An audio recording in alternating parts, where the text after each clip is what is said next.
Hey YouTube, Maker's Journey here. This is something a little bit different. This isn't for everyone. We rent our camper out from time to time, and this is mostly for them to know how to set it up and things and what to take care of when they're using it.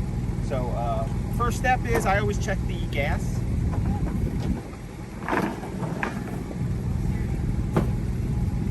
And I'll turn it on. And there's an arrow on this side. You can come on in closer if you want. There's an arrow on this side, and it indicates green when the tank is on and in full. When this tank goes empty, you turn this valve on and you switch the arrow to this side, and then you can start using the gas on this tank. We're going to stick it over here for now.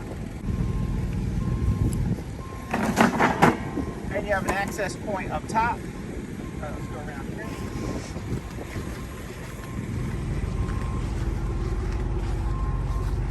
I'm not going to focus on the black and gray tanks right now because where we're at doesn't have sewage, but I am going to add this into another video. It'll be a part, well, it'll be a second video for sewage. Moving on down.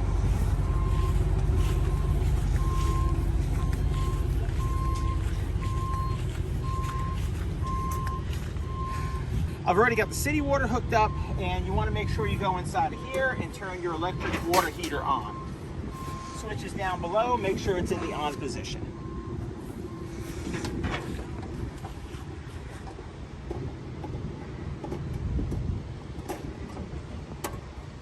I usually remember to do this, but sometimes I forget. Here's your city water connection, and here's your filter. Your filter goes into the city water area after the hose. I see a lot of people hook these up in the beginning of the hose. I prefer it right next to it. And then here's your reservoir. If you needed to, if you were boondocking or had a place where you didn't have water, you could put up to 100 gallons in here and you'd have some in reserve. And you turn that on by a pump inside. Here's the outdoor kitchen. Here's your gas stove. The hookups for this are right inside this drawer. I always keep them right here. And I'll show you where I'm going to hook these up. If you bend down here, though. The female goes right here to the male, and then there's another valve back here that you plug in, and then open a little valve right here. Hopefully you can see it. Get a close up on that valve when you get a chance. It's right there.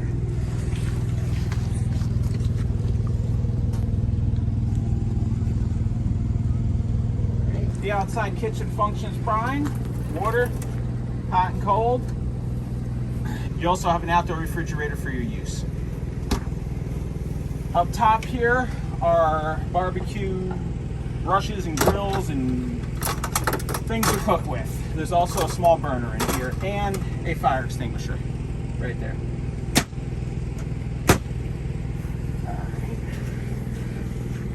All right, so let's go on inside.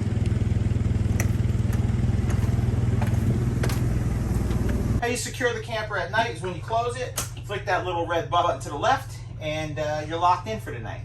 Flip it back over, and you can open and close like normal. Keys are inside this drawer on a little hook. I keep them right there. Usually when we set the camper up for people to use, we already put the remotes out and things like that, but if you can't find them, and for somehow we forgot to take them out, they'll be right inside of here, along with the back remote also. So right here's your main control panel. This is your radio and your DVD player, and that works with this small remote. Also back here I have connections for a fire stick. Here's your on switch for your lights. Here is your awning outside switch for your lights. Here is your hot water heater. If for some reason the electric part of the hot water heater doesn't work, you can just turn that on and gas will start to kick it on. You can't use both at the same time. And then the other thing here is if you are dry camping or something like that, like I said outside, this has a 100-gallon reservoir for fresh water. Just turn that on and you can start using water inside the camper. But we leave it off if you're hooked up to city water. And these buttons down here are for the slides to slide out.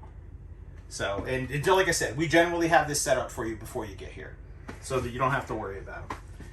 Here's the toilet. If you're doing number 2, you want to put a little water into the toilet. By doing that, you apply a little bit of pressure on the foot pedal, and it'll start to fill the toilet up. If you're just doing number 1, you don't have to worry about that. You just flush, and that's all the way to the floor, and that'll flush it. That's generally how these RV toilets work. Shower. This is a hot water. I call this a hot water saver button. If you're in the shower and you already got your temperature set, you just press that off and it'll save your hot water for you. These are only like 10-gallon tanks, if that. It might be 6.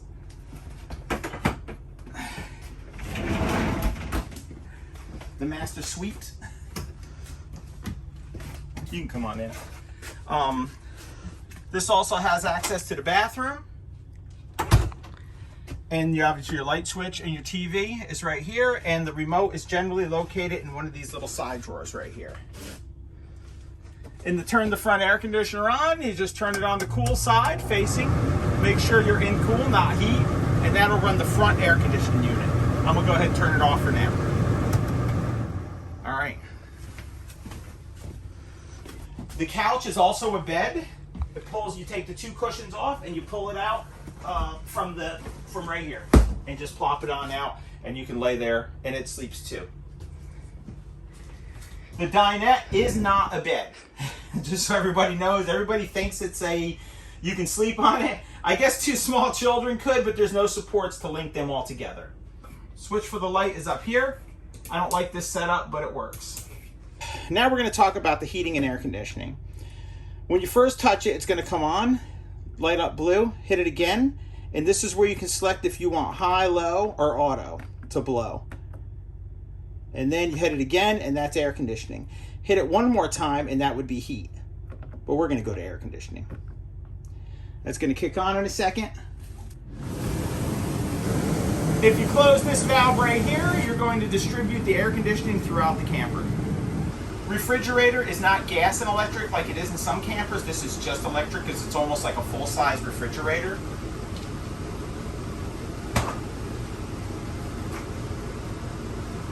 All right, now we're going to move on to the last step, which is we got plenty of storage over here. Plenty of appliances down here. Everything from waffle makers to toasters to looks like a hot plate back there, and also an Instant Pot. Inside of here are all your cooking utensils and things like that. I'm not sure what's down here. And more storage over here. Also, the lights that don't turn on and off with a switch, you can turn on independently. And that's throughout the camper as well. This is what they call a bunk house. And this back here sleeps, I believe, 3, but you could fit 4 on the back couch here.